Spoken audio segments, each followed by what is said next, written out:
மண்டாலா ஆர்ட்டுங்கிறது ஒரு கலை, நான் முன்னாடியே சொல்லியிருந்தேன் இல்லையா? அதை தான் நம்ம இப்போ பார்க்க போகிறோம்.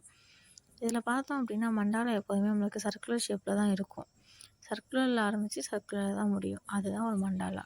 இப்போ ரீசெண்ட் டைம்ஸில் பார்த்தோம் அப்படின்னா மண்டாலாவை வந்து நிறையா அனதர் பிக்சரோட கம்பைன் பண்ணி நம்மளுக்கு மெர்ஜ் பண்ணி யூஸ் பண்ண ஆரம்பிச்சிட்டாங்க. அதனால் மாடர்ன் மண்டாலாஸ் நிறைய டிஃப்ரெண்ட்டாக நமக்கு இருக்கும். இதில் இப்போ நம்ம என்ன வரைகிறோம் அப்படின்னா, நம்ம ஒரு சிம்பிள் மண்டாலா டிசைன்ஸ் தான் வரைகிறோம். இதில் பார்த்தோன்னா நான் எப்போதும் போல் ஒரு சர்க்குலர் வரைஞ்சிட்டு அதுக்கான மெஷர்மெண்ட்லாம் எடுத்து லைன் போட்டுட்டு எனக்கு தெரிஞ்ச ஒரு சிம்பிள் ஸ்டெப்ஸ் தான் வரைஞ்சிருக்கேன். அதில் இது ஃபுல்லாக நீங்கள் பார்க்கும்போது உங்களுக்கு நல்லா தெரியும் எந்த அளவுக்கு நம்மளுக்கு மண்டாலா வந்து ஒரு லுக்கு கொடுக்குது அப்படிங்கிறத. இந்த மண்டாலா வரையும் போது நம்மளுக்கு ஒரு மைண்ட் வந்து ஒரு பீஸ்ஃபுல்லாக இருக்கும். அதே சேம் டைம் நம்மளோட கான்சன்ட்ரேஷன் பவரும் அதிகமாகும். ஏன் அப்படின்னா நீங்கள் ஒரு டிசைன் பண்ணும்போது அதை நீங்கள் துல்லியமாக போடணும் அப்படிங்கிறதுக்காக நல்லா அந்த டிசைனில் மட்டுமே உங்கள் மைண்டை வந்து ஃபுல்லாக செலுத்துவீங்க. அதனால் உங்கள் கான்சன்ட்ரேஷன் பவரும் அதிகமாகும்.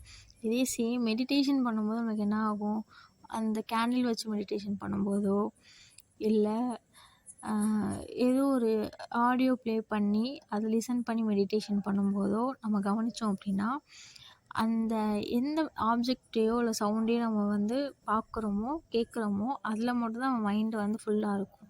சேம் அதே மாதிரி தான் இதுலேயும் நம்ம மண்டாலாலையும் அதே மாதிரி தான். அதனால தான் நம்ம கான்சன்ட்ரேஷன் பவர் வந்து அதிகமாகிறதுக்கு மண்டாலா யூஸ்ஃபுல்லாக இருக்குது அப்படின்னு சொல்கிறாங்க.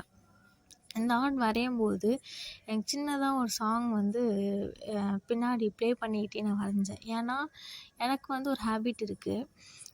சம்டைம்ஸ் நான் என்ன தான் கான்சன்ட்ரேஷனோடு பண்ணாலும் சாங் கேட்டு பண்ணும்போது எனக்கு இன்னும் ஒரு என்ஜாய்மெண்ட்டோடு நான் பண்ணுவேன். அதனால் ஒரு சாங் ப்ளே பண்ணிக்கிட்டே நான் வந்து இந்த ஆர்ட் பண்ணும்போது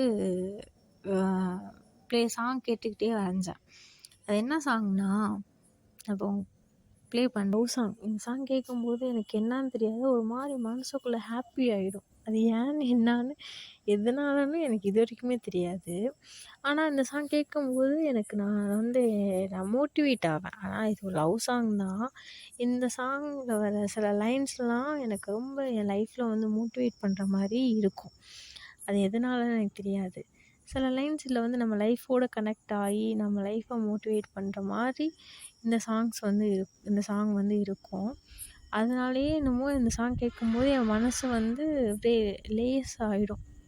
இந்த மண்டாலா உங்களுக்கு பிடிச்சிருந்துச்சுன்னா எனக்கு கமெண்ட் பண்ணுங்கள். அதே மாதிரி வேறு என்ன ட்ரை பண்ணலாங்கிறதையும் எனக்கு சொல்லுங்கள். உங்களோட சப்போர்ட் தான் என்னை வந்து இன்னும் டெவலப் பண்ண யூஸ்ஃபுல்லாக இருக்கும். அதே மாதிரி நம்ம இந்த டிசைனை முடிக்க போகிறோம் இல்லையா? உங்களுக்கு பிடிச்சிருந்துச்சுன்னா லைக் பண்ணுங்கள், ஷேர் பண்ணுங்கள், கமெண்ட் பண்ணுங்கள். அடுத்து சப்ஸ்கிரைப் பண்ணிக்கோங்க. அடுத்தடுத்து வீடியோஸ் வரும் நம்மளுக்கு. Okay, bye. Have your own legacy, create your own destiny.